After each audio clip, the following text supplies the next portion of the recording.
Assalamualaikum dan salam sejahtera. Anda sedang menyaksikan Agenda Awani dan malam ini saya ingin membawa bicara tentang satu perlumbaan, dan perlumbaan itu mungkin kita tidak saksikan di depan mata kerana dia berlaku begitu jauh di atas sana di ruang angkasa, dan itu adalah perlumbaan tentang meletakkan satelit dan sebagainya, dan negara-negara seluruh dunia, bukan saja negara maju sekarang, sedang melihat ke arah meletakkan satelit yang menjadi peneraju pada pembangunan industri satelit yang menjadi pembangkit sebagainya.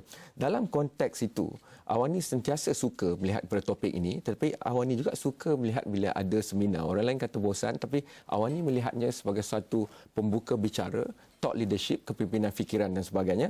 Dan oleh itu akan ada satu kolokium satelit mikro ataupun mikro yang akan berlangsung tidak lama lagi. Saya akan bagi tahu bila, tapi sebelum itu saya ada dua orang yang penting untuk bercakap tentang perkara ini kerana kita nak buka pemikiran tentang kolokium, seminar dan sebagainya. Bukan hanya tentang talk shop ataupun kedai bercakap, tapi sebenarnya medan untuk kita membawa pemikiran sebenarnya. Dan dalam konteks itu, saya terima kasih kepada Yang Berhormat Datuk Dr. Abu Bakar Muhammadiyah, Timbalan Menteri Sains, Teknologi dan Inovasi kerana datang pada malam ini. Terima kasih juga kepada tetamu yang selalu datang tapi dah agak lama tak datang, Datuk Dr. Ahmad Sabirin Arsyad, Ketua Pegawai Eksekutif ATSB.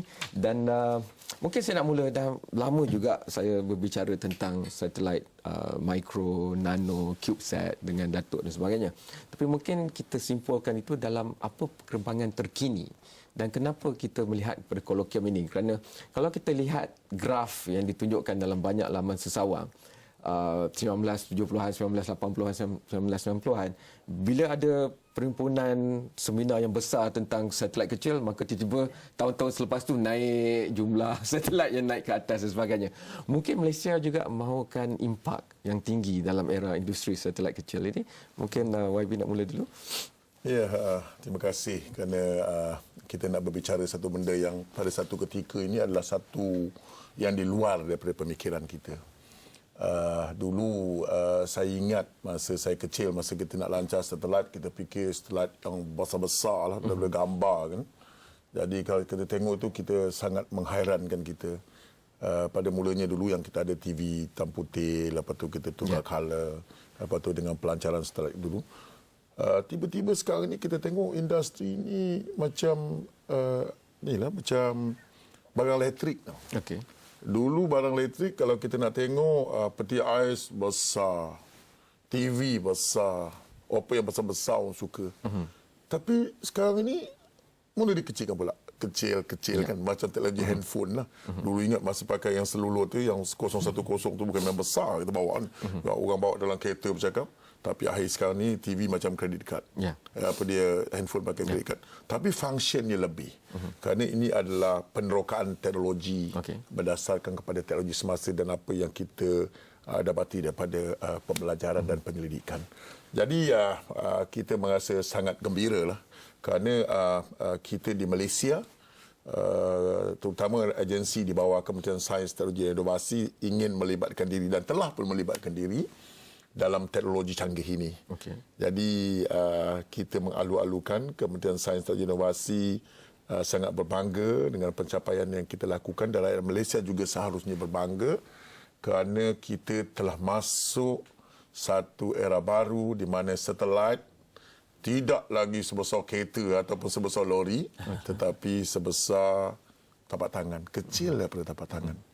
Jadi ini perlukan satu pembelajaran, penyelidikan dan juga perbelanjaan yang banyak untuk mendapat. Jadi kita perlu berbelanja, tapi kita rasa, Kementerian Sains Teknologi rasa perbelanjaan ini worth untuk kita kerana banyak hasilnya nanti boleh dikomersialkan, boleh dimajukan, terutama dalam bidang pertahanan, dalam bidang keusahawanan, medical. Jadi kita boleh nampak semua ini. Jadi saya rasa ini adalah satu worth untuk kita masuk dalam industri ini, dan saya mengucapkan tahniahlah kepada ASTB atau Analytical Aeronautical Technology Sdn Bhd, yang salah satu daripada engineering university akan melibatkan diri, dan kita merasa, kita berharap ini akan menarik minat banyak pelajar-pelajar, penyelidik dan akhirnya ahli akademik untuk mengkaji perkara ini dan menjadikan sebahagian daripada kehidupan kita pada masa hadapan. Datuk Ahmad Sabri, kita telah banyak berbicara tentang perkara ini, tapi kalau saya boleh rangkumkan, salah satu sebab saya bangga berada dalam syarikat tempatan, dalam media tempatan adalah kerana adanya satelit Measat itu di atas sana. Dan itu satu pencapaian yang baik untuk negara. Tapi kita juga ingin melihat pada satelit kecil, mikro, nano dan sebagainya. Tapi kita tahu ini walaupun dia macam konsep now everyone can fly jugalah. Dulu terlalu tinggi macam Concorde, tapi sekarang semakin ramai boleh. Itu juga dengan satelit, kita tak boleh berjuang dengan yang terlalu besar kerana kosnya tinggi, tapi kita boleh berjuang dengan yang kecil ni sesuai dengan kita. Walaupun dia kecil, masih lagi memerlukan kapasiti yang canggih. Ya. Dan ini frontier of science kadang-kalanya berada di perbatasan sains, bukan saja tentang satelit itu tapi tentang uji kaji eksperimen sains yang boleh dikirim bersama dengan satelit itu contohnya. Jadi apabila kita bercakap tentang kolokium, dan saya nampak nama UIA pun ada di sini dan saya suka melihat perkara itu, bagaimana kita bercakap tentang kapasiti tempatan untuk menyerap seberapa banyak mungkin ilmu dan kepimpinan fikiran yang ada pada industri seperti ini. Okey, Kamal, sebenarnya kita dalam beberapa tahun lepas ni kita dah kerjasama dengan universiti dengan sokongan kuat oleh MOSTI lah. Dan tujuan kita asalnya kerjasama dengan universiti supaya dapat dipindahkan teknologi kita kepada universiti. Okey. Dan kita merasakan teknologi ini tak boleh milik satu syarikat atau dua syarikat, tapi dia mesti dihantar kepada universiti dan dikongsi oleh pelajar dia. Okey. Dan di sini dah kita rasa adanya snowballing effect ni. Di mana dia mass akan mendapat manfaat dengan lebih banyak orang yang dapat pengetahuan mengenai teknologi ini, dan seperti yang dikatakan tadi, frontier of technology, dan kita nak yakinkan pada orang Malaysia bahawa teknologi ini bukannya jauh sangat. Ya. Dan kita ni Malaysia mampu untuk menguasai dan membuat teknologi sendiri. Itu yang paling penting. Dan kita tak boleh rasa rendah diri dengan orang putih atau dengan orang lain, dan bangsa Malaysia adalah bangsa yang dah maju sekarang ni. Ya. Dan bila orang membuat yang lebih besar, kita mencari niche kita. Niche kita membuat dengan yang mungkin lebih kecil, tapi mempunyai keupayaan yang sama dengan yang besar. Apa kekangan utama? Saya suka nak balik ke situ. Banyak lagi soalan sebenarnya. tapi bila Datuk kerap mengutarakan perkara ini, saya kerap mengutarakan perkara ini, kita rasa kecil kadang-kadang dan kita rasa kerdil. Bila kita sebut angkasa lepas, alah mana sangatlah Malaysia dalam perlumbaan ini contohnya. Tentunya Datuk sendiri berhadapan dengan perkara ini bila keluar sebagainya. Kita memang kalau dalam masa 20 tahun lepas memang kita sekerdil. Tapi saya pada hari ini kita tak sekerdil lagi di mata dunia. Kita telah dikenali dan kita bukan lagi menjadi peserta, macam saya katakan dulu, kita menjadi penyampai keynote speaker di forum-forum antarabangsa. Dan kekangan utama untuk kita melonjakkan diri ke tangga lebih atas seperti lain-lain teknologi adalah dari segi dana. Okey. Dan di sini kita terima kasih kepada MOSTI, dia memberi dana-dana penyelidikan. Tapi kita masih melihat dana ini tidak mencukupi. Okey. Kalau boleh kita nak lebih tinggi lagi dana ini untuk banyak lagi aktiviti yang dapat dilakukan. Dana. Ya, bila orang bercerita tentang apa-apa produk, apa-apa kan mestilah cerita pasal dana kan. Ya. Sampai di kampung pun kalau nak buat bubur lambu pun nak cerita pasal duit juga kan. Sekarang ni nak buat kenduri pun nak pakai duit juga kan. Ini adalah satu benda yang biasa. Mesti bersedia kita ada menerima peruntukan lah. Ya. Tetapi kerajaan memang menyediakan dana berdasarkan pada kemampuan ekonomi kita. Kita pada satu negara yang baik, satu negara yang maju menyediakan 2% daripada peruntukan negara dia pada JTP dia untuk bidang pendidikan. Ya. Jadi kita menuju ke arah itu. Kita menuju ke arah itu. Sekarang kita tak salah saya 1.7%. Begitulah. Ini adalah sebahagian daripada peningkatan untuk menjadi sebuah negara maju.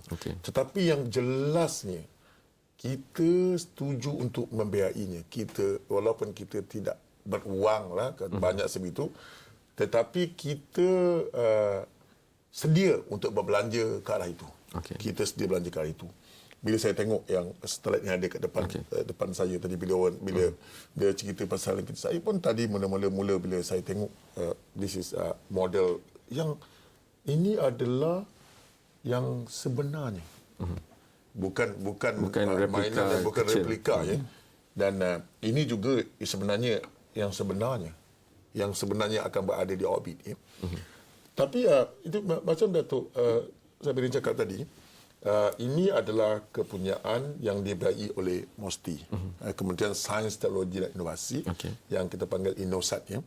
Dan ini tadi, bila Datuk Sabirin cerita tadi penyelidikan yang kita bagi peluang kepada sebahagian tinggi, sebahagiannya ini MOSTI, Kementerian Sains, INOSAT, ATSB, komponen di dalam ini, sebahagian dalam ini adalah kajian daripada universiti.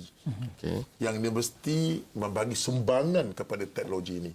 Sebahagiannya dalam ini ada disumbangkan oleh Universiti Sains Malaysia, ada sebahagian disumbangkan oleh Universiti Universiti Kebangsaan Malaysia, ada Universiti Malaysia Perlis dan salah satu daripada Universiti Teknologi Malaysia. Jadi ini nampak macam Datuk Sabirin kata tadi, yang ini peluang yang kita bagi.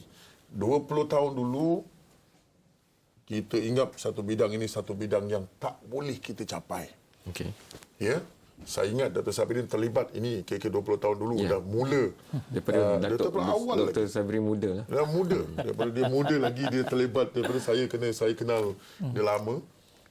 Minat di kali itu, dan sekarang ni alhamdulillah orang dah rasa ini adalah sebahagian daripada milik kita. Tapi adalah masa yang menentukannya. Sama ada anak-anak muda. Kalau dulu saya ingat masa mula-mula kita awalkan kursus hero angkasa, saya ingat lagi masa itu Datuk Sabirin belum datuk lagi masa itu.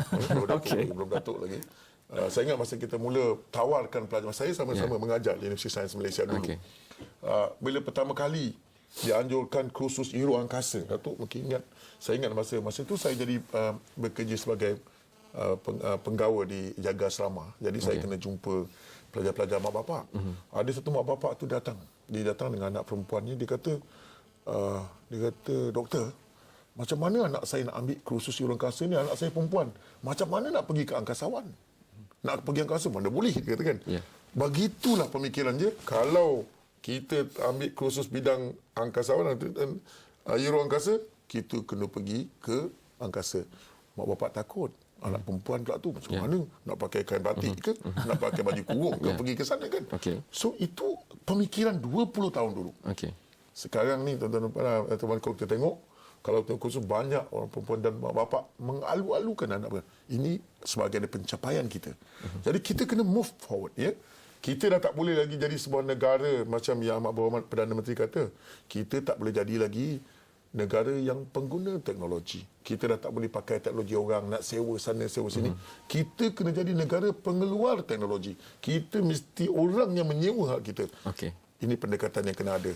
Jadi ATSB telah melakukan sesuatu yang betul ke arah teknologi angkasa. Saya suka yang Berhormat cakap begitu kerana kalau saya tengok pecahan kepada teknologi yang akan dibincangkan itu juga rocket propulsion, material manufacturing, pembuatan komposit dan sebagainya.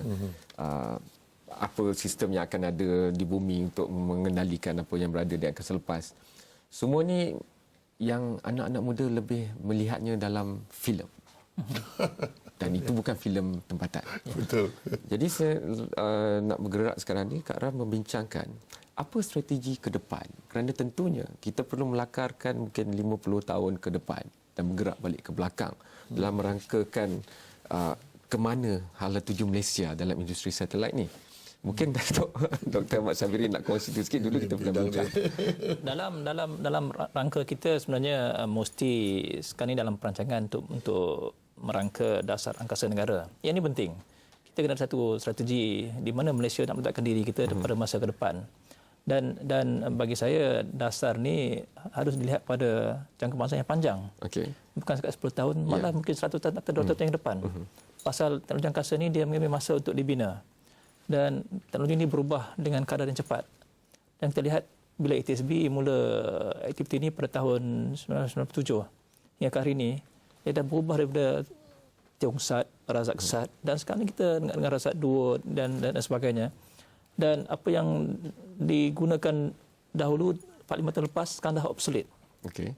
So jadi kita kena sentiasa update kita punya teknologi base, kita punya advanced material kita mesti dikemaskan. Di sinilah kita rasakan kita masih ada kekurangan kerjasama dengan universiti di Malaysia. Dan di sini saya rasa di negara-negara barat saya rasa ini dah dia digunakan sebagai dia punya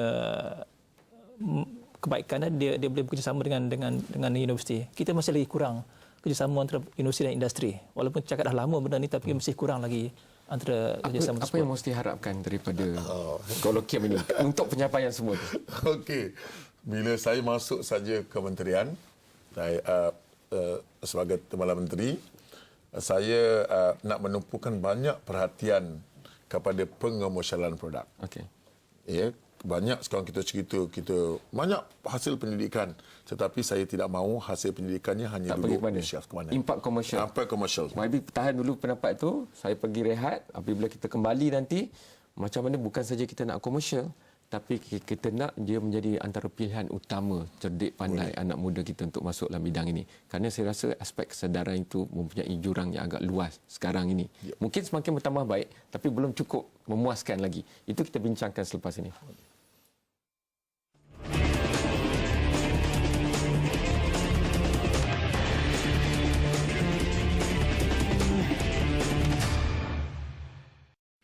Pelbagai perkara menarik akan berlaku di Malaysia untuk beberapa minggu akan datang. Daripada hiburan sampailah kepada perbincangan intelektual dan sebagainya. Dan satu yang anda mesti lihat adalah kolokium tentang satelit mikro yang akan berlangsung pada 5 dan 6 September nanti.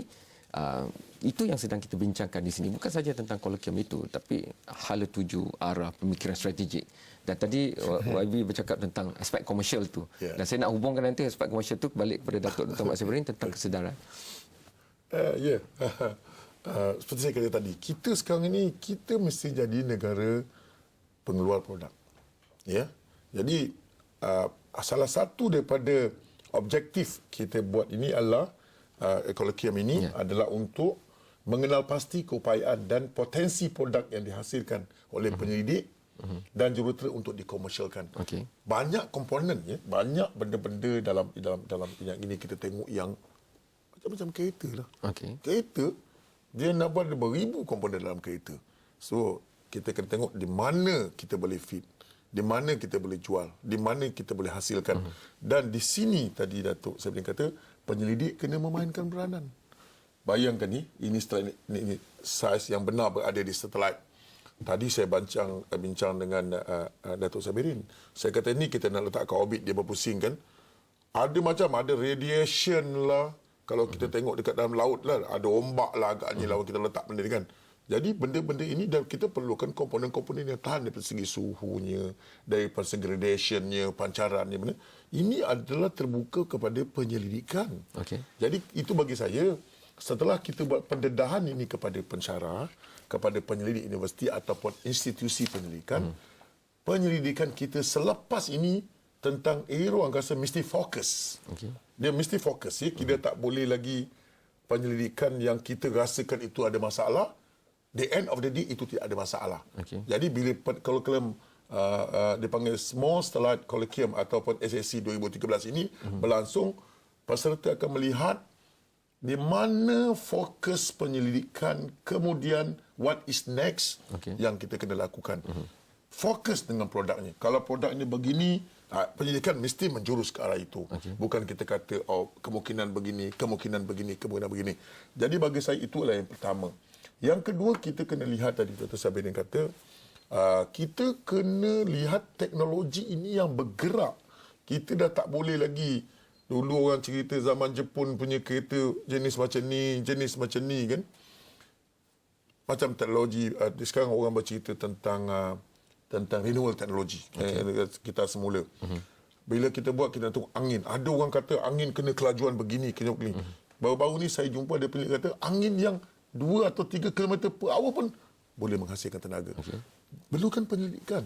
Jadi, saya minat dengan Datuk Seberin cakap tadi, kita mesti equip, kita mesti lengkapkan, kita punya rakyat, kita punya penyelidik, kita punya pelajar, kepada orang ramai pun keperluan teknologi ini dan mereka mesti berani meneroka bidang-bidang ini supaya kita tidak ketinggalan. Macam handphone, kita dah tak boleh, dah ketinggalan.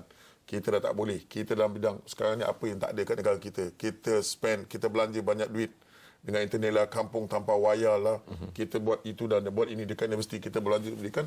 Hasil saya nak selepas aja kolokium ini, penyelidikan dalam bidang Euro angkasa lepas ini mesti fokus kepada perkara itu. Saya nak pergi rehat yang kedua dan terakhir, tapi apabila kembali, soalan kiriman saya kepada Datuk Dr. Ahmad Sabirin adalah, saya pernah duduk di set yang sama di studio ini dengan seorang petani dari Australia.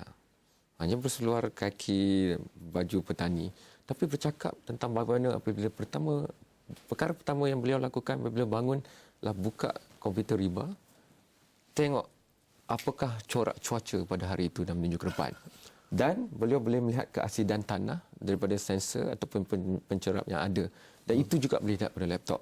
Jadi, di negara luar yang lebih maju, contoh yang telah tersedia ada adalah kita tidak perlu membawa teknologi itu kepada pengguna. Kerana pengguna itu dengan sendirinya sudah arif untuk meminta.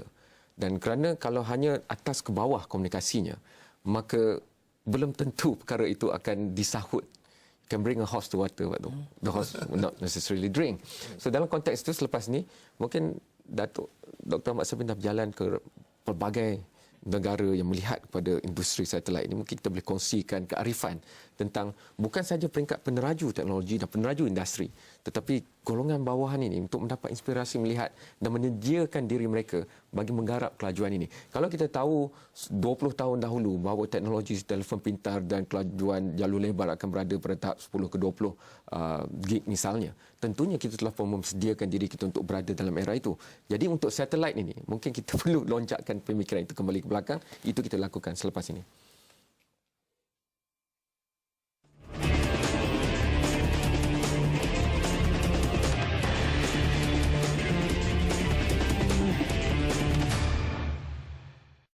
Masa tinggal sedikit saja lagi, sentiasa cemburukan agenda awal ini. Terus saja kepada Datuk Dr. Ahmad Sabirin. Okey, sebenarnya yang dimasukkan tadi, sebenarnya kita perlukan buying in. Kita sebenarnya teknologi ini sudah ada. Macam dikatakan tadi oleh Kamarul, memang dah ada. Dan petani kita, pengguna kita memang tahu memang dia ada, tapi dia masih lagi belum percaya yang dia boleh meningkatkan prestasi dia. Dia rasa dengan apa yang dia ada, dengan pengetahuan yang sedia ada daripada mungkin datuk nenek dia dah cukup. Tapi kita kena tunjuk pada dia bahawa dengan adanya teknologi ini dia boleh menambah baikkan apa yang sedia ada. Dan saya rasa engagement antara policy makers dan juga kerajaan dengan pengguna adalah amat penting. Buying in ni proses yang ambil masa. Nak bagi orang faham, nak bagi orang percaya dengan teknologi ini. Dan it doesn't cost money for us to do it also. So saya rasa proses engagement dan buying ini adalah elemen yang penting, dan saya rasa kerajaan sedang buat. Mungkin kena tingkatkan lagi, tapi sedang dilakukan. Macam mana nak banyak sertakan pihak berkepentingan lain? Kerana kita tahu kalau inisiatif itu inisiatif kerajaan, baguslah, tapi ada persepsi di situ kan. Kalau kenakan keterlibatan yang lebih pantas, segera dan meluas. Dia macam game Candy Crush lah. Tak payah disuruh oleh sesiapa, tapi kalau dia menarik, orang akan lakukannya.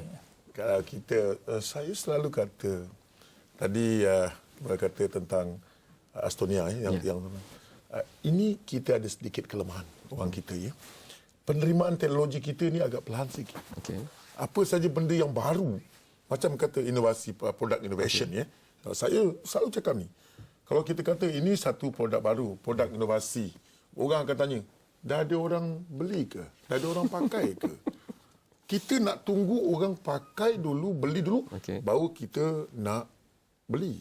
Jadi, that is kelemahan kita ya. Kita nak tengok, kita tanya, padahal produk inovasi ni adalah orang lain belum pakai. Bagi saya, kalau kita nak maju dalam bidang ini, dalam bidang teknologi ini, penerimaan teknologi harus terbuka dan orang kita jangan berkira-kira sangat. Bila ada satu teknologi itu, jangan terlalu berkira-kira sangat. Kita lihat bagaimana kita nak explore teknologi itu dan akhirnya kita mengembang sedikit demi sedikit demi sedikit. Masa kita nak buat kereta dulu. Orang kata, apa nak buat kereta, kalau kita beli kereta pun murah. Pasal apa kita nak buat kereta, harga yang kilang nak buat itu. Tapi hasilnya berpuluh-puluh ribu orang boleh dapat industri itu. Yang ini kita kena terapkan kepada masyarakat. Begitu juga dengan teknologi baru ini, teknologi ini. Yang ini yang kita perlu serapkan. Kecil. Ya, memang kecil kan. Tetapi dia punya teknologi yang berada di dalam itu sebesar satelit yang ada di itu. Jadi bagi saya kata dalam penerimaan teknologi ini orang Malaysia jangan terlalu berkira-kira. Kerana hasilnya untuk masa hadapan sebenarnya adalah sangat banyak kerana ini melibatkan pembelajaran, melibatkan teknologi baru, melibatkan bahan mentah yang baru, malah melibatkan sesi akademik yang baru, silibus akademik yang baru, dan akhirnya sudah tentu kita boleh meneroka teknologi dalam keadaan yang lebih pantas lagi. Saya melihat kepada pendekatan bersepadu. Apa yang kita bincangkan di sini sepatutnya dibincangkan di sekolah-sekolah dalam bilik darjah sekarang ini. Ia sepatutnya nama nanosat dan sebagainya ini telah pun biasa dengan mereka sepatutnya. Kerana kalau kita lihat, pemilikan telefon pintar melebihi daripada 100%. Maknanya satu orang, telefon termasuk telefon pintar. Ada 1.2. Ya. Dia maknanya adaptasi kepada teknologi itu ada. Tetapi ke arah mana penggunaannya, strategik atau tidak itu, mungkin kita kena balik ke sekolah, Datuk. Ini yang kita punya usaha ni, bila kita buat the small satellite ni, kita nak menggarap teknologi ni di pihak sekolah. Okey. Yang saya selalu katakan, cuba kita andaikan satellite ni dibuat oleh anak-anak kita di sekolah dan di balik rumah dia kata, mak ayah ambil satellites. So dia punya anjakan paradigma tu bagaimana kita rasakan. Seorang anak sekolah rendah balik rumah dia kata dia buat satelit. Tak terfikir kita pada hari ini. Tak apa, nanti kita tengok orang Melaka juga akan buat satelit, bukan saja orang seberang perai dan sebagainya. Terima kasih banyak kepada kedua-dua Datuk kerana datang pada hari ini. Dan jangan lupa kolokium satelit nanti, satelit mikro pada 5 dan 6 September. Dan kita akan saksikan itu. Astro Awani juga mungkin akan cuba mengambil 2-3 pakar yang datang tu untuk membincangkan mungkin secara langsung di agenda Awani. Terima kasih kepada anda dan kita jumpa lagi dalam episod yang lain pula. Jangan lupa hantarkan maklumat anda. Jadi nak adoptasi teknologi, kita ada Facebook, Twitter, Instagram, astroawani.com dan sebagainya. Teruskan ke situ dan insya-Allah kita akan bawakan pandangan anda ke dalam perbincangan seterusnya. Terima kasih. Thank you so much.